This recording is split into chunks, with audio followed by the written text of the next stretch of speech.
I do not know exactly when I stopped counting the days. There was a period early in the dark when I tried.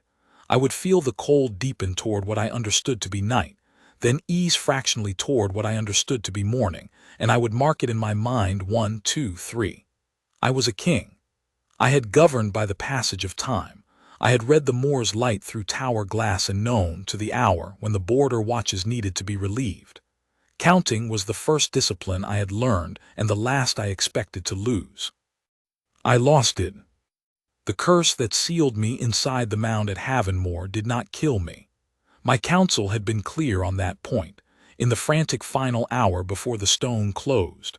The old hex that Morven's line had laid into the burial earth was not death. It was suspension, a king held in amber, neither dead nor living, preserved inside the mound until the condition of release was met. They had not told me what the condition was because they had not known. The scholar they brought in the last minutes had found the hex's name and little else. "There is a key," she had said, her voice shaking. "There is always a key with the old workings. We simply do not know what it is."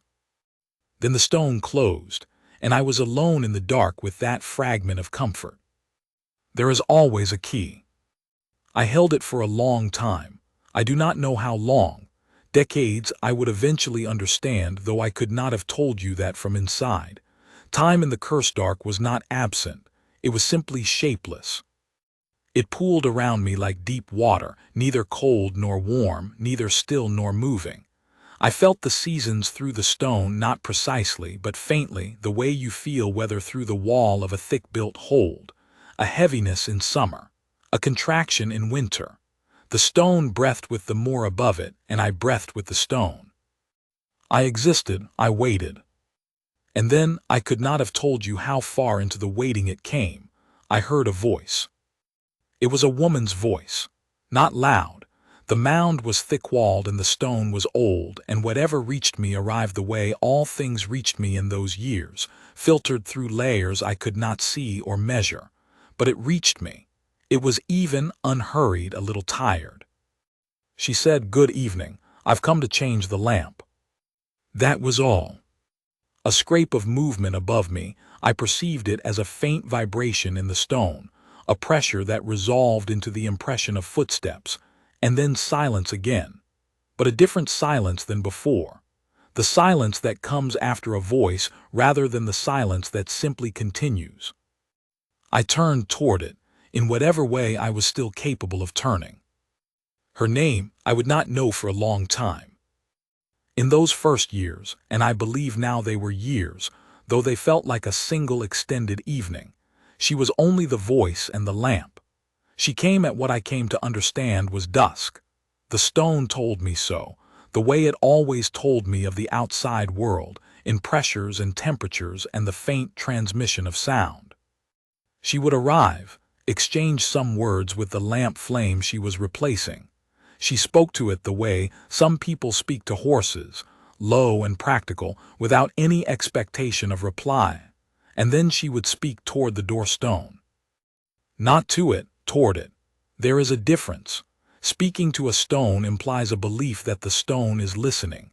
Speaking toward it implies something gentler, a habit perhaps, or a courtesy extended without requirement. "The heathers come in on the east ridge," she said, one evening. "Earlier than last year. Davin's wife says that means a hard winter, but Davin's wife says that every year and she's been right twice in 9. Silence. I brought you a report from the border watch. I know you probably can't hear it. But old Ferrers used to say the kings of Havenmore have always known what happens on their borders, alive or not, and I see no reason to be the one who stops telling them." She produced what sounded like a folded piece of paper and held it, I imagined, toward the stone. I was not laughing. I was not capable of laughing in any way I could have explained. But something in me, something that had been very still for a very long time, moved, just slightly, a fractional shift like a compass needle correcting. I paid attention. She came every evening. This is the thing I want you to understand, because I understand it now in a way I could not have from inside the dark. She came every evening, not most evenings. Not the evenings when the weather was kind and the walk across the moor was tolerable. Everyone. I know this because I felt the lamp change, the old flame dying, the new one settling in, the warmth of it transmitting through the entry stone as a faint regularity, steady as a heartbeat. She came in mud season, when the moor paths would have been ankle-deep and miserable. She came in the deep of winter, when the wind off the northern ridgeline made the mound stone contract and groan. She came in early spring, when the moor smelled of cold water and turned earth, and her footsteps were lighter, as though the season lifted something in her. She always spoke.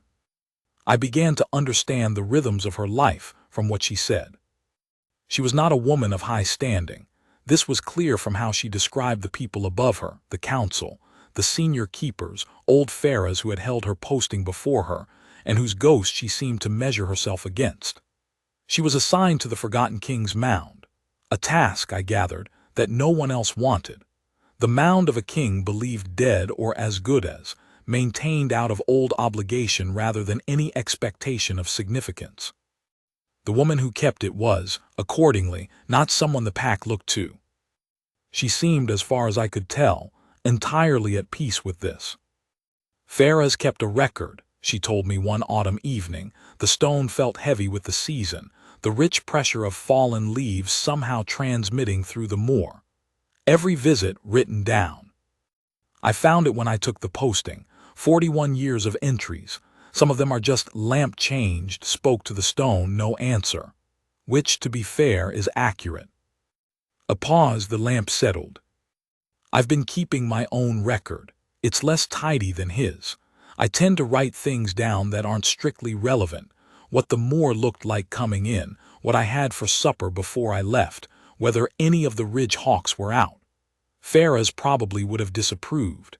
He was a very precise man from the evidence of his ledger. Another pause. I think you would have liked him, actually. He was devoted to the work. That seems like something a king would value. I had not thought in the dark that there were things left that could reach me. I had sealed myself against hope the way you seal a wound, carefully, deliberately, with the understanding that the alternative was to bleed. I had told myself, you are waiting. Waiting is a discipline. Do not want anything beyond the waiting. Wanting will hollow you. But something in me wanted her to come back. The winter she told me her name was, I believe now, the third or fourth winter of her keeping. She had been describing, in her unhurried way, a disagreement between two members of the Northern Border Watch about the correct procedure for logging a territorial incursion. The disagreement had apparently been ongoing for some weeks, and had reached a pitch of bureaucratic intensity that she found both exhausting and faintly comic. She was in the middle of explaining the specific clause of pack law that both parties were citing in support of opposite conclusions when she stopped. I'm sorry, she said.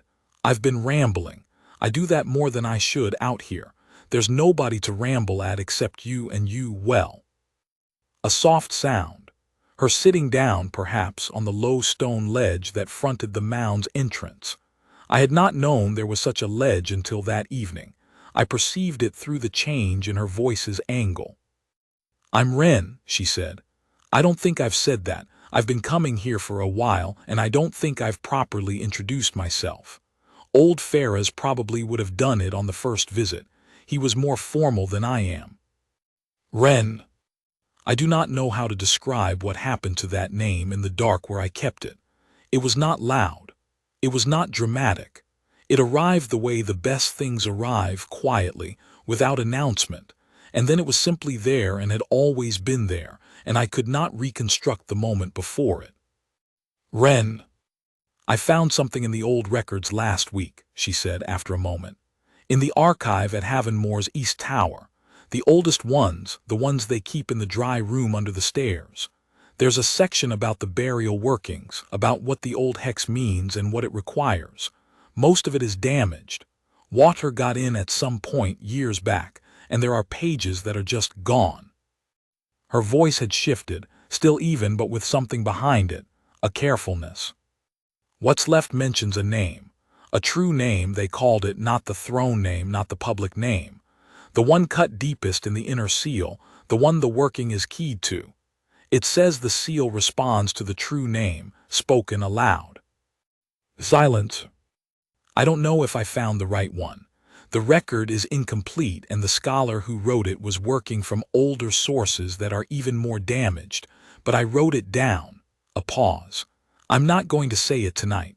I want to think about it a little longer first. I want to be sure. She left. The lamp burned steadily in the bracket at the mound's entrance, and I remained in the dark with the word Wren, and the knowledge that she had found something, and the feeling, the terrifying, careful feeling, that I had been trying not to have for several winters now. She might be the key. She waited, as she had said, a little longer. I do not know how many evenings passed. The lamp changed. She came. She spoke of ordinary things. The Ridge Hawks were hunting well this season. The Border Watch had resolved their disagreement by means of a third-party arbitration that satisfied nobody but had at least ended the correspondence. She did not mention the name.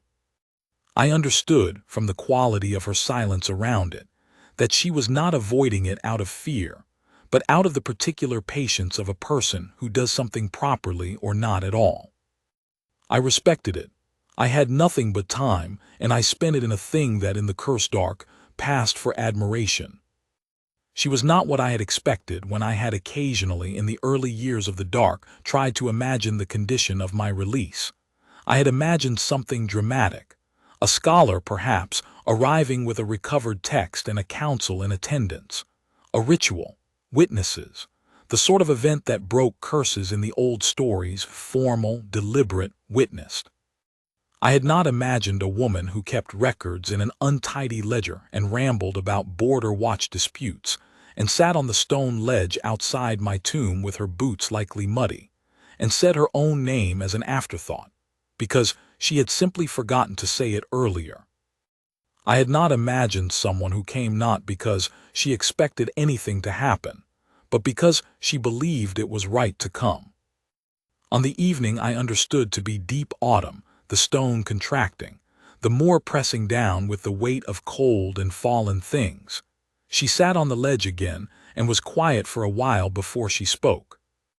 "I've been saying it to myself," she said, "in my room in the evenings before I come out, just to hear how it sounds, to make sure I'm saying it right." A pause. "I think I've been saying it right for a while now. I think I've been waiting because I was afraid." She considered this. "Not afraid that it won't work. I've made my peace with that possibility. Afraid that it will. That's a stranger fear, but there it is." Another pause, longer. "If you're in there," she said, "and you can hear any of this, I want you to know that whatever happens when I say it, I am not going to run. I've been coming here for a long time.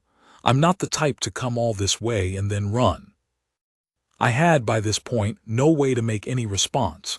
I could not knock on the stone. I could not shift its temperature. I could not do anything at all except exist in the dark and listen.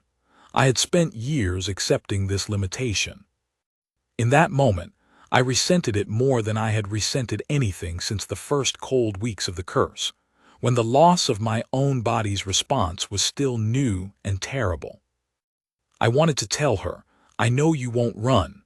I have been listening to you for long enough to know that." I could not, so I waited. She said the name. I want to be careful about how I describe this, because it would be easy to describe it wrong, to make it sound like an explosion, like a door thrown open, like a sudden blaze of light. It was not those things. It was more like something that had been held under enormous pressure for an enormous time, releasing, all at once, along the line of least resistance. The seal cracked. Not loudly. A sound like ice giving on a river in spring, a deep, structural shift, a reorientation of something that had been locked in one position for too long and was now, carefully, finding another. I felt it through every part of what I was, this sense of my own edges returning to me, my own boundaries reasserting, the proprioceptive shock of having a body again, of knowing where I ended and the stone began. I felt cold, actual cold, not the ambient pressure of the moor through stone, but the cold of night air moving against skin. I felt my own lungs expand. I had not noticed inside the curse that I was not breathing. I noticed it now in the moment that I was. I stood up. This was harder than it sounds. My body had not stood in some decades, I now understood. I would learn the exact count later, and it would be a number that made me sit down again for a different reason. Every joint protested. My legs, which had been neither sleeping nor waking, informed me in considerable detail that they were not prepared for this. I stood anyway because I was a king and because she was outside. I moved toward the doorstone. It swung, not thrown, not crashed, but moved, the way a door that has been shut a long time moves when the mechanism finally yields. Slow, heavy, opening. And I saw her. She had not run. She was sitting on the low stone ledge, exactly where I had imagined her for years, with her hands in her lap and her eyes on the doorstone and her face. I will try to describe her face. Still, not the stillness of someone who is suppressing an extreme reaction, but the stillness of someone who had, apparently, actually made peace with both possible outcomes and was simply waiting to see which had arrived. She was slight, dark-haired, with the kind of practical quality about her that came from years of doing useful things without assistance. She was wearing a heavy wool cloak against the autumn cold, and her boots were, as I had suspected, muddy. The lamp in the bracket threw a low amber light across the mound's entrance and across her face, and she was looking at me with an expression that I could not immediately name. I had walked out of the dark. I was standing in the doorway of my own tomb. In the cold of an autumn night I did not recognize on a moor I did recognize. The same moor, changed by however many decades, the watchtowers still there on the ridge to the east, the heather different, the smell of the air carrying a quality of time that I felt in my chest like an ache. She said, "Good evening." I had been a king. I had addressed councils and held courts and spoken to ambassadors from 6 neighboring pacts and delivered judgments in formal hall. I had, at various points in my life before the dark, been considered a man not at a loss for words. I said, "Wren." She blinked just once. "You know my name," she said. "You told it to me," I said, 3 winters after you took the posting. "You mentioned that you'd forgotten to introduce yourself earlier." I heard my own voice, rough from disuse, strange in my own ears, but mine. "You were in the middle of a story about a border watch disagreement, a clause of pack law that 2 men were citing to opposite ends." She was quiet for a moment. "You heard everything," she said. "Everything you said toward the stone," I said. "Yes." She absorbed this. She looked at me, at my face, my hands, the doorstone behind me. She looked, I noticed, at my wrists, where the mate mark had risen in the moment of the seal's breaking. Not the glowing red gold of a fresh bond igniting, but a deep silver blue, the color of a bond that had been building in the dark for years, finding its anchor and burning steady. She looked at her own wrists, where the same mark had appeared, and she turned her arm over once, examining it, and then she looked back at me. "Ferraz would have had something to say about this," she said, "in his ledger." I sat down next to her on the ledge. My legs, as previously noted, were not entirely reliable yet, and the night air, after decades of nothing, was a great deal.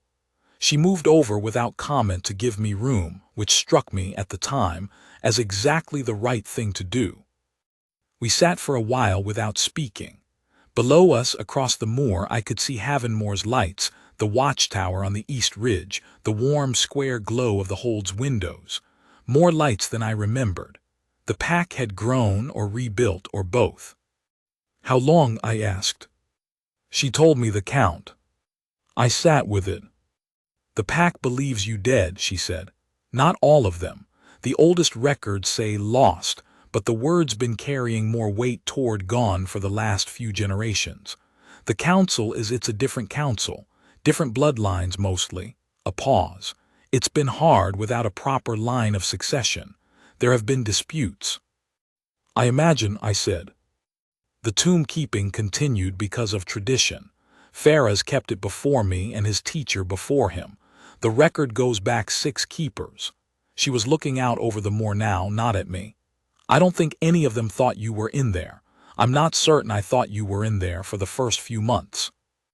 What changed? I said. A long pause. You felt like someone who was listening, she said.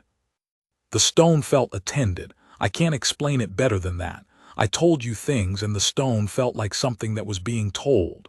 She glanced at me sideways.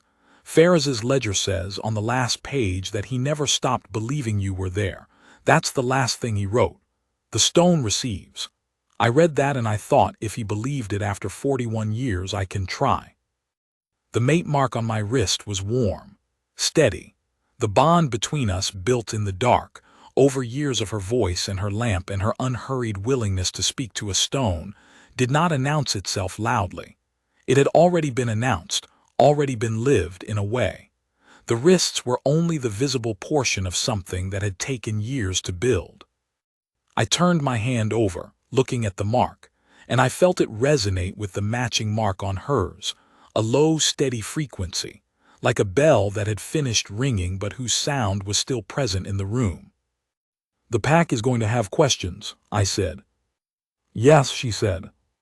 They'll have questions about you, I said, about why the tomb keeper is this. I indicated the matching marks. She considered this. They can have questions, she said at last. I didn't plan it, I just kept coming.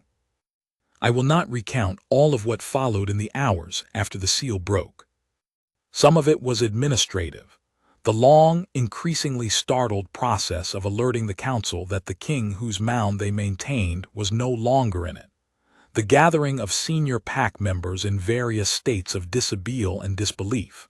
The council's collective confrontation with a situation that no succession plan, however thorough, had genuinely prepared for. Wren handled this better than I did, partly because she knew the current players and I did not, and partly because she had, apparently, a gift for delivering extraordinary information in an ordinary register. When the council's head, a man named Corvin, gray-haired and sharp-eyed, who had the look of someone who had been holding Havonmore together through sheer discipline for a very long time, arrived at the mound's entrance and found me sitting on the ledge with the doorstone open behind me, she said, "Corvin, good. He's awake. I wanted you to hear it from me before the rumor reached you." Corvin looked at me for a long time. "The mark on your wrists," he said finally. He was looking at mine and then at Wren's. His voice was careful. "Yes," I said. He stopped, started again. "The tomb keeper." "Yes," I said. He turned to Wren with an expression that was trying to be several things at once: skepticism, awe, some quality of reassessment that I watched move across his face like weather. Wren met it without flinching. "She is the reason I'm standing here," I said, before he could say whatever he was going to say. The curse's condition of release was the true name, spoken aloud. She found it. She came every evening for years before she found it. She is the one who kept faith with this mound when the rest of the pack had moved, rightly or wrongly, toward giving it up. Corvin was still looking at her. "The council will have concerns," he said, "about precedent, about—" "The council," I said, "is welcome to its concerns. They can bring them to me in the hall in the morning, after I have had the opportunity to sleep in a bed for the first time in several decades. Tonight, I would like to sit on this ledge for a little longer, and I would like the tomb keeper to remain here, and I would like you to go and tell whoever needs to be told that the King of Havonmore is not, in fact, dead." Corvin looked at me. He was the kind of man who had learned to recognize the particular quality of certainty in a king's voice, the quality that indicated a discussion would not be productive, and he heard it now. He inclined his head. "My lord," he said. He went. By morning, the moor below us had people on it. This was not something I had arranged. It was something that happened in the way such things happen in a pack, word moving outward in the dark, person to person, carrying the news that the Lost King's mound was open and the Lost King was inside it. By the time the sky began to pale, there were wolves gathered at the mound's base, some in human form, wrapped against the cold, and some shifted, standing in the frost-gray light with their breath rising in visible clouds. Wren had remained, as she said she would. We had talked, through most of the night, in the practical and somewhat episodic way of two people catching up on a long absence, though the absence was, in one direction, the absence of a life being lived, and in the other, the absence of everything else. I had decades to account for, she had years. Neither of us tried to make it more than it was. At some point in the early dark she had gone inside the mound, my tomb, my long dark home, and retrieved her lantern bag, which she carried even now out of evident habit, and she had replaced the lamp in the bracket with fresh oil. I had watched her do it, the same quiet efficiency with which she did everything, the same absence of ceremony. "You still," I started. "The lamp wants changing," she said. "The lamp doesn't care what's happening outside." As the wolves gathered below, I stood. Wren stood beside me. She was not, in any way I could have formally articulated, the person my counsel would have chosen. She had no bloodline claim, no family name that carried weight, no station that made her a natural consort for a returning king. She was the woman assigned to the posting no one else wanted, who had come every evening for years because old pharaohs had done it before her, and because she believed, without requiring proof, that it was right to keep faith with the stone. The mate mark on her wrist was silver blue in the gray morning light, matching mine. The bond between us was not young. It had been built over years of her voice reaching me in the dark, and it had the quality of old timber rather than new fire, less obvious and more structural, the kind of thing that holds. The pack below us was quiet. Not the quiet of approval, not the quiet of a crowd receiving what they expected, the quiet of a crowd receiving something they were still integrating, something that required them to reconsider several things at once. Some of them were looking at me. Most of them were looking at her. Among them, near the back, I could see several members of what I would later learn was the senior keeper's corps. The people who had, for years, treated Wren's posting as a footnote, assigned her the mound because it seemed like the kind of task a person of no consequence could be trusted with. They were quiet with a different quality of quiet. Corvin was at the front. He had the look of a man who had done his duty through a long night and intended to continue doing it, whatever the morning asked. I said, loudly enough to carry down the slope, "I am told there have been disputes." A few people in the crowd made sounds that were not quite laughs.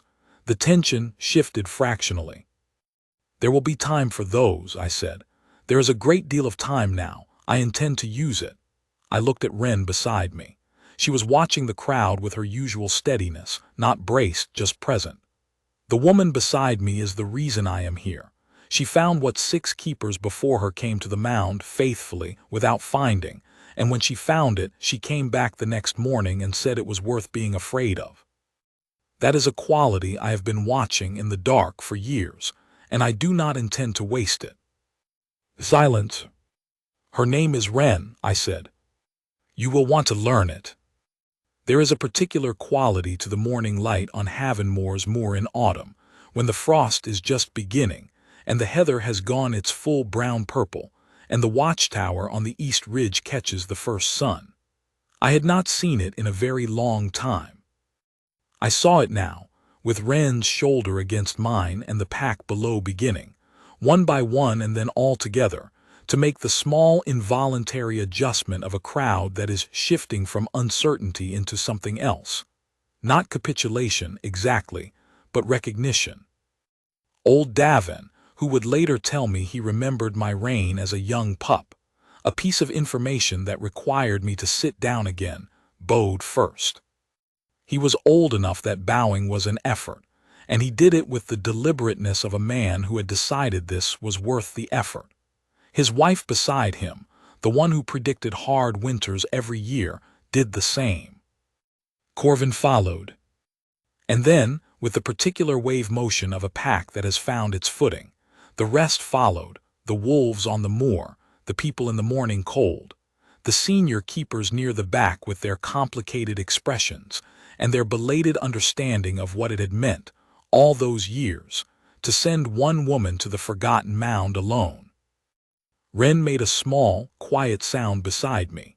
Not surprise, exactly, more the sound of someone absorbing something they had not let themselves imagine. I found her hand and covered it with mine. "You said you weren't afraid," I said, quietly enough that only she could hear it.